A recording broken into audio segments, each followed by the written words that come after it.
Hello दोस्तों, सलामती हो आप पे।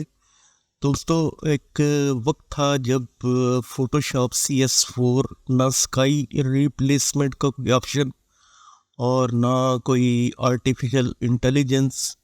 तो उस वक्त हम अगर स्काई में कोई एडिट करना चाहें, कोई क्लाउड्स एडिट करना चाहें, तो हम कैसे किया करते थे। मैंने CS4 से फोटोशॉप इस्तेमाल करना शुरू किया।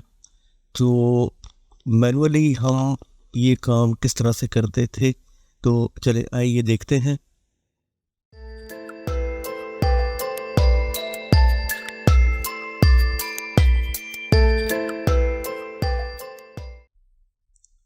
तो ये इमेज है जो आपके सामने ओपन है, इसमें स्काई बिल्कुल प्लेन है। तो हम जाहिर है कि गूगल की सर्च से क्लाउड्स देते थे, तो मैं यहाँ पे क्लाउड्स को यहाँ पे प्लेस करवा रहा हूँ और ये क्लाउड्स का इमेज है, यहाँ पे प्लेस करवाता हूँ इसको मैं यहाँ पे। और ये आप देखेंगे कि यहाँ पे जो क्लाउड्स वाले इमेज का बैकग्राउंड है वो आ, जो मॉडल वाले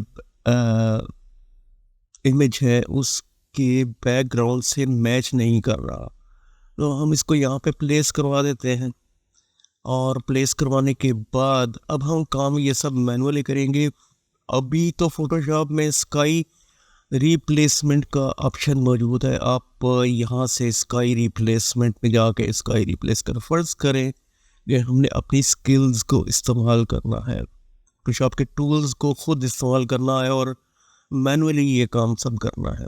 तो अब इसके बाद इसके ऊपर हम एक ब्लैक एंड वाइट की एक लेयर यहाँ पे बनाते हैं और ब्लैक एंड वाइट की लेयर ये पूरी नीचे दोनों लेयर्स पे इफेक्ट करेगी। तो हम इसको इस बटन से क्लिप कर देंगे ताकि ये सिर्फ क्लाउड्स वाले इमेज पे अफेक्ट करे।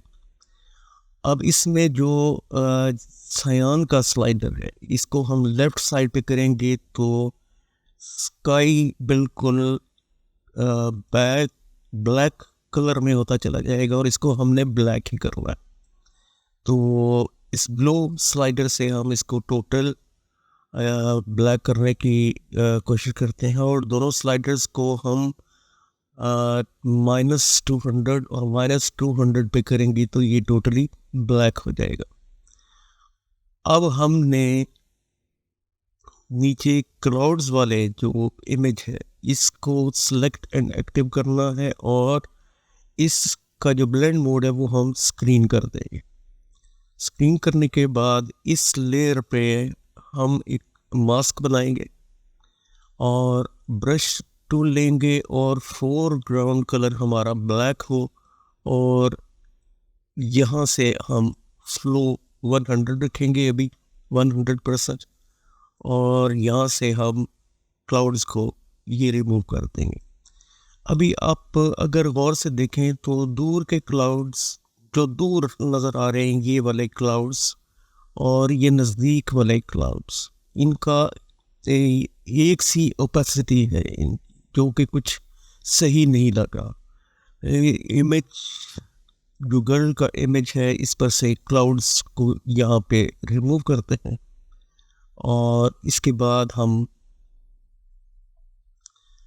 इसका फ्लो जो है ब्रश का इसको यहाँ पे 20% करते हैं। ब्रश का साइज़ बड़ा करेंगे और एक मरतबा यहाँ पे हम इस तरह से करेंगे तो ये पेंट करेंगे तो ये क्लाउड्स जैसे दूर आपको नज़र आते हैं वैसा ये नज़र आना शुरू हो गए। मज़ीद यहाँ पे फ्लो को हम 5% करते हैं और इन क्लाउड्स में भी ताकि एक सा हमें नज़र आए।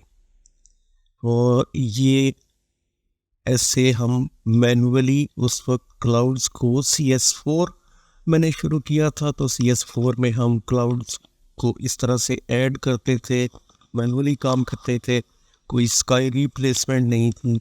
तो अब इसके बाद सबसे ऊपर वाली लेयर को सिलेक्ट करके इसका एक snapshot control Alt Shift and E, तो एक स्नैपशॉट ऊपर आ गया। अब इस पे आप एक लेवल्स एडजस्टमेंट की एक क्लियर बनाएं। ऑल्ट प्रेस करके ऑटो के बटन पे यहाँ पे क्लिक करें और find dark and light colours, और यहाँ पे स्नैप न्यूट्रल मिड टोन्स को भी चेक करें। अब ओके करने के बाद अब अगर आप इमेज को यहाँ पे बिफोर एंड आफ्टर देखें तो ये तकरीबन मैच कर चुका है हमारे जो स्काई के कलर्स, और यहाँ पे जो सूरज डूबने या सूरज निकलने का के वक्त जो एक रेडनेस सी होती है वो ऑरेंज कलर होता है, वो यहाँ पे नज़र आ रहा है। और ग्राउंड में भी ग्रास जो है उसमें येलो और ग्रीन दोनों ग्रास ऐड हो चुकी हैं। अब इस लेयर को मैं डिसेबल करता हूँ तो ये ग्रास टोटल ग्रीन है, और ये थोड़ा सा अब मैं यहाँ पे मैच नहीं हो रहा। लेकिन लेवल्स एडजस्टमेंट वाली लेयर को हम एनेबल करते हैं तो अब ग्रास में येलो ग्रास भी है और ग्रीन ग्रास भी है, और ये टोटल अब यहाँ पे मैच कर रहा है। तो ये वो तरीका होता था जिससे हम मैनुअली सब कुछ काम करते थे, और मुझे उम्मीद है कि आप अपनी स्किल्स को इस्तेमाल करते हुए काम करेंगे तो आपको काम करने में ज़्यादा मज़ा आएगा। और स्काई रिप्लेसमेंट को भी आप इस्तेमाल कर सकते हैं, जदीद दौर है उसमें सहूलत है, लेकिन मैं सिर्फ आप ये बताना चाहता था कि जब ये सहूलियात मैसर नहीं थी तो तब ये काम कैसे किया जाता था। तो मुझे उम्मीद है कि ये वीडियो आपको पसंद आएगी। पसंद आई है तो लाइक कीजिए, सब्सक्राइब कीजिए, एंड थैंक्स फॉर वाचिंग।